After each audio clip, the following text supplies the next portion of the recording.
फ़िक्र की रोशनी का बहाव। ये मेरे यंग ज़माने की एक बात है। शुरू ज़माने में जब मेरे शेख होते थे, तो बातचीत एक दिन हो रही थी, कहने लगे कि कुरान के अंदर सबसे ताकतवर चीज़ एक है। मैंने कहा या सैयदी, वो हमें भी बतलाओ। कहने लगे अभी तुम्हारी उम्र नहीं कि तुम्हें बतलाया जाए, लेकिन खुद ही तुम्हें मालूम हो जाएगा।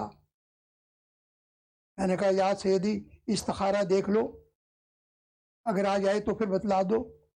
कि नहीं, जब ये चीज़ हो, खुद ये अगर चाहेगा अल्लाह ताला तो रोशनी दे देगा। तो अब मुझे जाहिर है, मैं चाहता हूँ कि इसके राज को खोल दूँ। कुरान का दिल, यासीन जो कुरान का दिल है, हर आदमी जानता है, और यासीन के अंदर एक कुव्वत है। वो राज क्या है कि जब आदमी बीमार होता है तो पढ़ा जाता है, जब जान नहीं निकलती आदमी की तो उस वक्त ये पढ़ी जाती है, फैसला कैसे हो जाता है। फैसले का एक आयत फैसले वाली है, जो सिर्फ अल्लाह ही की शान है। वो क्या है? जब इन्नमा अमरुहु इज़ा अरादा शैअन अन यक़ूला लहू कुन फ़यकून, जब वो इरादा करता है किसी शय का तो बस वो ये कह देता है हो जा, कुन फ़यकून, वो हो जाती है। ये है वो जो मुर्दे को जिंदा करती थी। मुझे ये ख्याल हुआ कि क्यों ना इसको पढ़ा जाए। मैंने रियाजत शुरू की। पहले दिन मेरा ख्याल था कि मेरे हिसाब में 400 मरतबा मैंने शुरू की कि मैं 400 मरतबा पढ़ा करूँगा 11 के बाद, 11 से 12 या 1, जो भी टाइम। और मैंने अंदाज़ा हिसाब लगाया था कि ये 1 घंटा मुझे लगेगा। लेकिन जब मैंने पहले दिन पढ़ा तो पढ़ तो लिया ठीक ठाक लेकिन जब मैं लेटा तो नींद नहीं आई, अजीब व गरीब कैफियत रही। ये मैं समझ गया कि वजीफ़ा पावरफुल बहुत है। दूसरा दिन हुआ, अब जब वजीफ़ा पढ़ने लगा तो खौफ मेरे ऊपर तारी हो गया, और इतना खौफ कि मैं पूरा करना वजीफ़ा मुश्किल हो गया। बड़ी मुश्किल से वजीफ़ा पूरा किया। पूरा करने के बाद अब जब मैं लेटने लगा, कंबल को ऊपर किया, मैंने देखा दरवाज़ा खुला और एक आदमी लहीम शहीम अजीब गरीब, एक हाथ में जग और एक हाथ में गिलास लेकर आया। कहने लगा तुम्हें प्यास लगी हुई है?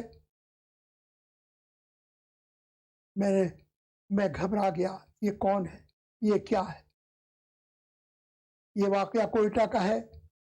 कोयटे में शरबत कहाँ, और सर्दी का ज़माना। मेरा खौफ से दिल घबराने लगा। लेकिन कभी मैं आयतुल कुर्सी के 2 लफ्ज़ पढ़ता, कभी अलहम्द के करता, कभी बिस्मिल्लाह कहता। इसी तरह से मैं करता रहा। आखिर वो उस दिन चले गए। इसके बाद फिर मैंने कहा ये वजीफ़ा कि इसका आधा कर दूं। अब 400 की बजाय 200 कर दिया, और 11 की बजाय 10 बजे कर दी। फिर पढ़ने बैठा तो वही कैफियत थी, वही सारी चीज़ थी, वही सब कुछ था। खैर वजीफ़ा पूरा किया।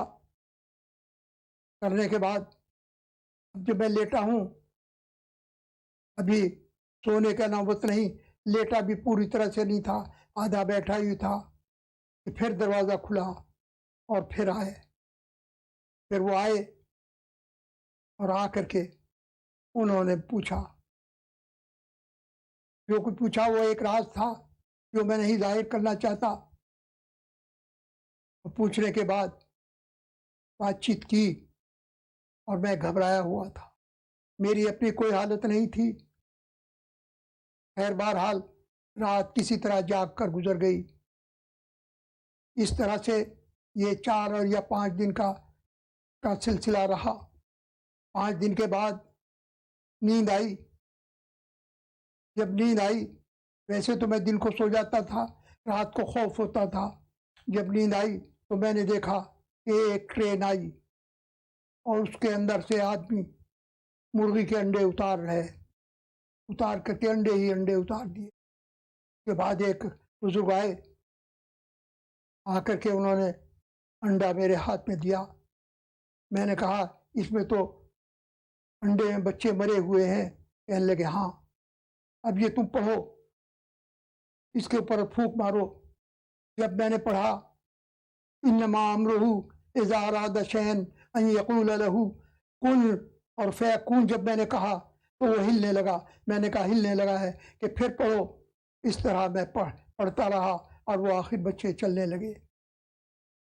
ये देख के मुझे अंदाज़ा हुआ कि इसमें कितनी क़ुव्वत है कि मुर्दे को जिंदा कर देने वाली क़ुव्वत रखती है।